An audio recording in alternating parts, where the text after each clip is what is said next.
Hey, welcome back. We have a little bit of a discombobulation here.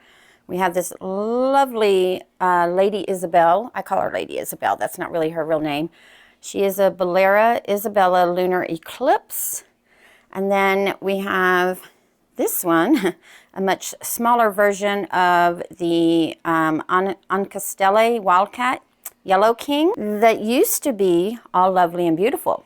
Many would say, oh, well, that pot's too big. It is now because she had 9 growths and I forgot to water and everything dried out. So now we are stuck with this one growth that is starting root growth. So this is the time if I'm going to switch it around to do it. As well as Miss Isabella here, she has this lovely new growth here. She has a lovely growth here. She has a new growth coming out on this side here that will be on the edge of the pot. We can see it right there. And as I was getting her ready for her repotting and just giving her a nice little soak, I found another new growth peeking out right there. So that is a total of 3 definite and 1 possible. So I'm going, and as you can see, there is some root activity coming in right there. So what I'm going to do today is we're going to unpot her, unpot him, and we're just going to switch their pots. I'm not going to switch their lighting, so the Yellow King will go back on that white stool because that's where it's used to sitting. And then my Lady Isabella is going to sit right there where you see the saucer. That is her spot. Of course, I'm going to have to do some rearranging possibly because I think this is going to take up a little more room than what's left over there. So let me get everything set up and I'll be right back. So I'm going to be wearing a glove for this one because the moss, I didn't dampen it in here. This moss is fairly wet. So the plan is I'm going to do the king first because, well, this one's just going to be real simple. Take her out, put her in. This one, we're going to have to do a little bit of a cleanup. And I only have one glove on because, of course, you know, I can just use one hand as far as removing any media. I'm removing the media from around because she is in, this is in a cocoa liner. So there's a cocoa liner in here with moss and bark. And I have this tub because I am going to reuse the media. They're both in the same mixture. And I'm just going to pour out the excess into here because, like I said, just going to reuse it. It's less than a year old, really. Fairly fresh. As I said, I let this one dry out quite a bit. And I did not wet it all the way through this go around just because, yeah, all those beautiful roots that went in there with her, well, they're not so beautiful anymore. Let me just move that out of the way. So this is what we have. These are all dead roots. And because this back portion is completely gone, I wonder if I can just tear it off without using, oh, let me not just do it in there. Since I'm reusing that media, that was kind of silly of me, wasn't it? Let's just cut that whole back piece off. And this dried sheath right here, I'm going to go ahead and take that off. Probably take this back bulb, this giant bulb off as well. I've got to be very mindful of those new roots. And yep, we're just going to cut that whole back bulb off here. Let's see if I can do this without any damage. I just have to be mindful I have those new roots up here in the front. And that will leave 1, 2, 3 side-looking bulbs for support. But this one is completely dried out. Like, it is completely dried out, isn't it? And I'm just going to take and come right down all the way to the bottom. I don't know if you guys can see that. And I'm just going to cut in here, hopefully. Let's cut the rest of it off there. There we go, nice and woody. Midsection there. Right here, nice and clean. Take off all the old sheathing. And this was a new growth that just decided it wasn't going to go anywhere. It might actually decide to pick up now that it's not by that old piece, and I will be giving it a little more water, and it'll have a little more strength, seeing as it's going into a smaller pot. Hold on, let me get this sheath right here, but I have to be really careful because that is where some of those new roots are as well. And it does look like we have another new growth coming with it. And these gloves are a little big on me, so bear with me here. Okay, there's a new root coming. Oh, we do have a new growth coming with this one. Okay, good news, yay. All right, so you can see that lovely new growth right there coming in, along with this one right here that is growing its roots. And this one probably won't fully develop, and I'm okay with that. I think I may have caught him in time. He's got beautiful, beautiful yellow flowers, thus Yellow King. I'll just tighten that up a little bit. And, you know, I'm not going to worry about taking all these roots off. I'm just going to cut, since I know they're all dead, I'm just going to cut them back. But I'm not going to be too concerned about getting them all off, simply because I don't want to accidentally cut any of the newer roots, if you know what I mean. But I do want to cut away most of it without damaging anything. So if you guys want to watch the progress of Mr. King here, go ahead and hit that subscribe button and we'll do updates on him. And I know it's November. It is said in all of the articles that you read, most people will tell you you should repot in the spring when everything is in growth. Well, if your orchid is having active root growth in November, December, January, whenever, and you see those roots, especially if you have an orchid like this one that is truly struggling, repot your orchid then. Take advantage of the roots. Don't wait for spring, their growing season, because obviously they're growing right now. Now there is, I did notice another little growth right here that may or may not go anywhere. I did remove some of the old stuff, sheathing and everything around it just to see what it'll do. Might not do anything, but then again, one never knows. When you freshen them up and you take away all of the stuff holding them back, sometimes they'll kick into high gear.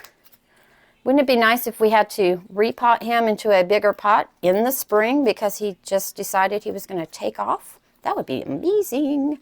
All right, so he is ready to go. He has literally nothing to work with, but these bulbs that I did leave on here, they are still a little thick. They're not completely rounded, but there's enough support to allow these roots to get down into the media and start absorbing. And I do see a little bit of an active root tip right here and maybe right here. I may have damaged that root, but there are some roots coming off of this growth right here, so it could take off. It could take off. All right, let's move that out of the way so that we can get Miss Isabella here out of her pot. Now she is in moss and bark as well. And I am literally just going to squeeze a little bit here. And the idea is, let's move this and take some more of this media out of here, because I want to just set her basically right into the center of this so that I'm not really disturbing her too much. And this is about 50 parts moss, 50 parts bark and perlite mixture, so it's not heavy on one or the other. It's kind of an even mixture on there. Get these out of here so it's kind of getting in there sideways. There we go. All right, so now we have a nice little hole for her here. Let's move some of that out of the way. Put a little bit of moss down there. Spread it out. All right, so the idea is I really want to take this sheath off and the other sheath off. Let's do that before we get her into her new pot. So what I'm talking about is, do you see the brown sheath right there? Well, you may not see it. Let me move this out of the way because that's kind of in the way. But I want to remove this sheath right here, and I want to remove this sheath right here where that new growth is coming out. while I have her kind of in a position that if it does want to, oh, and we have another new growth coming out of the sheath with the browning on it. So there we have it. I'll show her to you in just a second, guys. But I'm going to go ahead and take this one off as well and allow those roots to get into the media, because roots will be coming off of her shortly. Off this growth, if there aren't any already. I haven't quite gotten to her to be able to really see it, but there we go. Oh yeah, we already have roots trying to come out of that growth as well. So let's allow those roots room to go. Oh, and I forgot I put a rock under there to kind of hold this growth here. All right, and do we need to remove anything else while we're here digging around? Well, I do have an old leaf that for some reason dried out before the exterior one, but I'm assuming it's because that's where the spike came out, which caused damage to the leaf, which caused it to dry out, because the outer leaf is just fine, but this is one where the growth was right here. All right, well, let's take her out and see what we got. See how we're going to put her in here. I am also going to put a little bit more mycorrhizal fungi in this larger pot, because we've got quite the growths coming. Now the key is not to let her dry out and ruin all of these lovely new growths like I allowed the ruination. Is that a word, ruination? I think it is. Yes, I'm putting quite a bit in there. The ruination, we're going to use it as a word, I don't know if it is or not, of the Yellow King from 9 growths down to 1 growth that is pushing out a new growth and a possible old growth that might activate itself. All right, let's see, how do we do this? Let's take her from the back. I'm just going to, and some of her roots did grow from the bottom. I'm not going to do any sort of cleaning, anything like that. I'm just going to make her a nice little hole right in the center, about right there. And then we're just going to fill in around the sides. There we go. And then I'm just going to grab some of this and we're going to fill her in. And I do have some bark where I can put it at the top. I am going to press down just a little bit because I don't want her to be sitting too far up. There we go. I think that's good. And this is a wonderful problem to have on an orchid. The key is not to ruin what you're doing. Oh, look at me. I made a rhyme. I do that occasionally, don't I?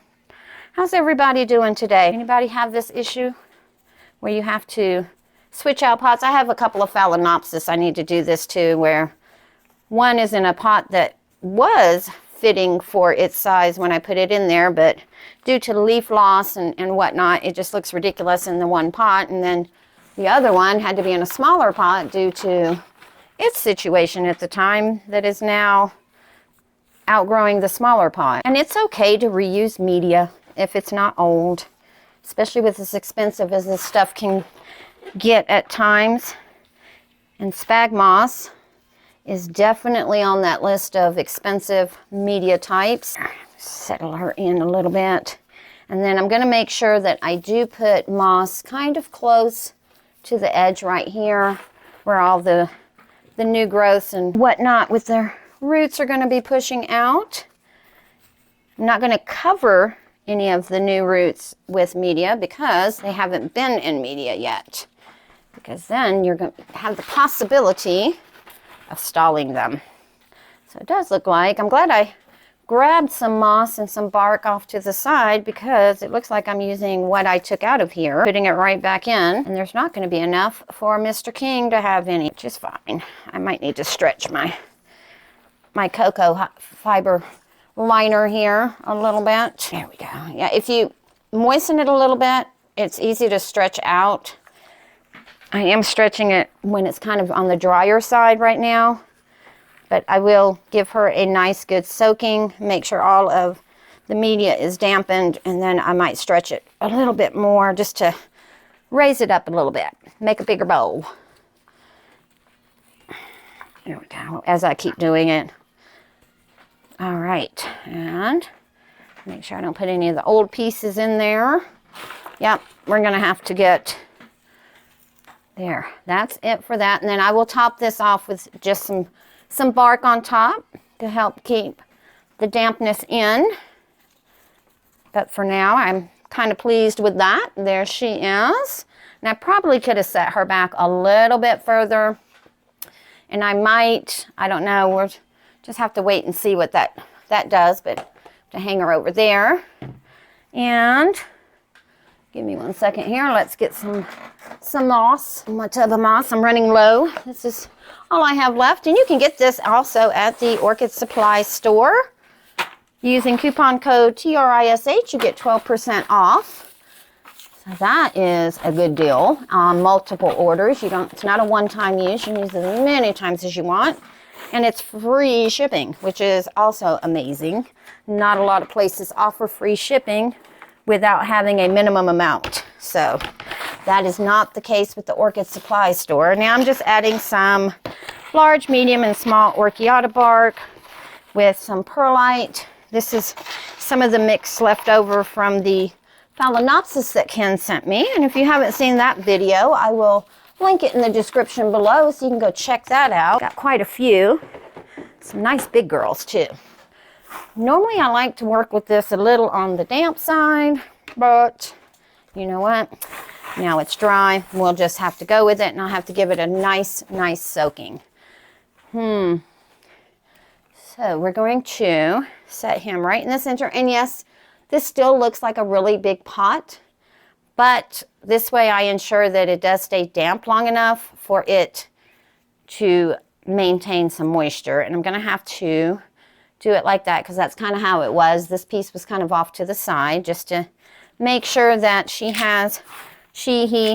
has room to grow. All right, and we'll put some mycorrhizal fungi in here as well. And I did not add any slow release fertilizer to the Isabella just because there is already slow release fertilizer in that mix. So I didn't want to overdo it. And probably fill that in some more and probably have to stake this one. So there's that little bed of roses.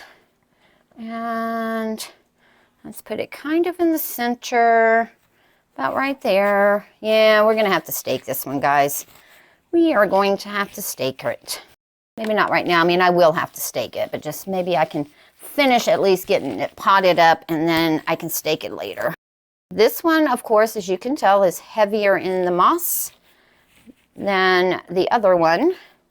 This is more of a 60% moss, 40% bark mixture. All right, I think that is all we are going to do to that one. And then, of course, I will top this one off with just some plain bark as well. But those are the new roots. There's lots of moss in that area to encourage those roots to go down.